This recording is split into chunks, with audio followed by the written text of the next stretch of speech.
yellow brick road. Follow the yellow brick road. Follow the yellow brick road. Follow, follow, follow, follow, follow the yellow brick road. Follow the yellow brick road to the magical land of B12, where one magic supplement will bring you back from the brink of insanity and death and cure every disease you've ever had or ever wanted to have, even cancer. Is it a placebo, you may ask? Or some type of snake oil? No, it's B12 and it breaks all the rules of nature. But first, before we worship at the altar of B12, let's find out how this magical, crucial, essential bacteria vitamin supplement was first created. From the Journal of the Royal Society of Medicine study, Recognizing, Treating, and Understanding Pernicious Anemia, published in 2008 on the government's prestigious National Institute of Health website, comes this fascinating and sketchy history of how B12 originated and was eventually marketed to vegans as that one magical bacteria vitamin supplement that nature forgot to provide in plants or pre-existing in the human body. By the way, it doesn't say anything about B12 being found in the dirt or water. That is one big pile. Vitamin B12 was initially created as an alleged cure for pernicious anemia. The first case diagnosed as such was in 1824. Although the cause was never investigated, the patient, who subsequently died, exhibited all the symptoms of food poisoning, possibly shellfish poisoning, inflamed stomach mucous membranes, diarrhea, extreme thirst, and vomiting. Not coincidentally, the same doctor who diagnosed this case, British surgeon Dr. James Combe, published a paper a few years later on that very subject called The Poisonous Effects of Eating Mussels.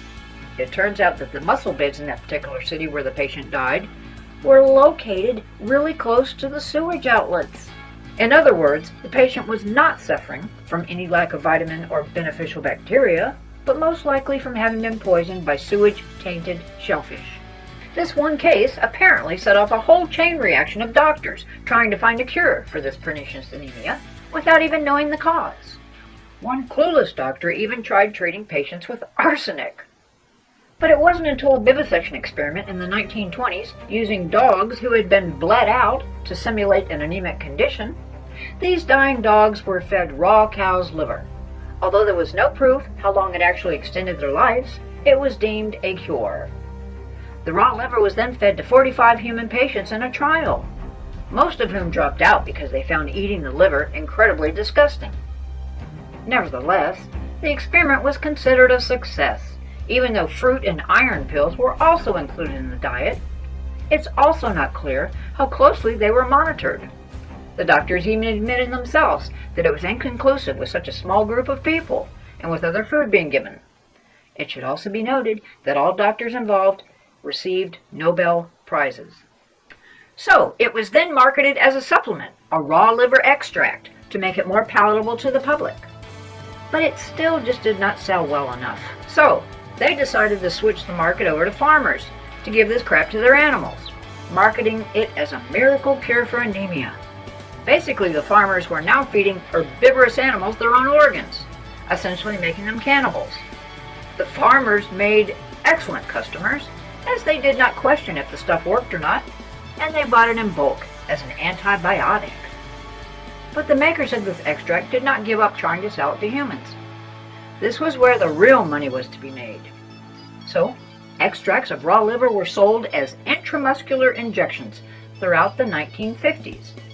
And it was in 1948 that this extract of raw cow liver, now with kidneys also added in, was officially given the name vitamin B12 and touted as a cure for pernicious anemia. Again, all doctors involved received Nobel Prizes. So let's review. This extract of cow liver, sold as vitamin B12, was never obtained from dirt or water, as many vegans now are taught to believe.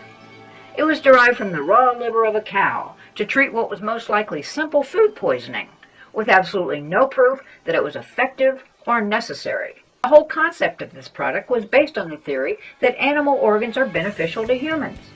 And of course, when veganism started showing signs of exponentially growing, that became the perfect consumer group to target. After all, vegans were obviously deficient in animal products, and especially the newer, less confident vegans could easily be persuaded that they needed to supplement with something that plants could not provide. and it was pure marketing trickery to label the product as a vitamin, so as to bypass regulations that a drug approval would have required. One of the very few known pioneers questioning B12 as far back as the 70s was Dr. Vivian Vetrano, who lived to be 91 years old as a vegan, who never supplemented. She said, "If vitamin B12 is not in fresh fruits, vegetables, nuts, and legumes, and if bacteria does not manufacture in the body where humans can absorb it, then we don't need it. The only other explanation is that nature made a great big mistake." Do you think nature made a great big mistake? I don't. I believe humans are 100% herbivores that require only plants for nutrients. And when it's claimed that you used to be able to obtain this mysterious bacteria vitamin from the dirt and the water, how many decades has it been since anybody last ate a fruit or vegetable that they hadn't meticulously washed off first? And when was the last time you got your water from a fresh mountain stream? So if everything is so sanitized and the soil so depleted now, how the hell are we still able to get all the other essential vitamins, nutrients, and beneficial bacteria from plants that grow in it, except for this magical B12? And why isn't B12 available from the same plant sources as the other B-complex vitamins? The soil and water explanation seems to be something that vegans have added on to explain why it's no longer available in the vegan diet. But it makes no sense. Once you follow the money trail of B12 and how it came to demonize the perfection of a vegan diet, you will see it leads directly back to pharma, who manufacture it, and the meat and dairy industry, who want you to buy their animal products. Why does the Vegan Society tell vegans it's dangerous not to take B12? Because they're making money selling the supplements. The truth is that these synthetic supplements are made in the same drug labs that make vaccines, using the cheapest toxic waste byproducts to maximize profit. Sources of the bacteria include dairy whey, which is waste from the dairy industry, activated sewage sludge, coal tar, and strains used to make dangerous antibiotics like synthetic penicillin and streptomycin. As for the list of deficiency symptoms, these could apply to 20 other medical conditions. Just the side effects of taking B12 are much more frightening. The B12 patch has a listed warning that it can cause blood clotting and heart failure. The supplements cause skin toxicity with outbreaks of severe acne, as well as increased risk of cancer, as shown in 2 recent studies.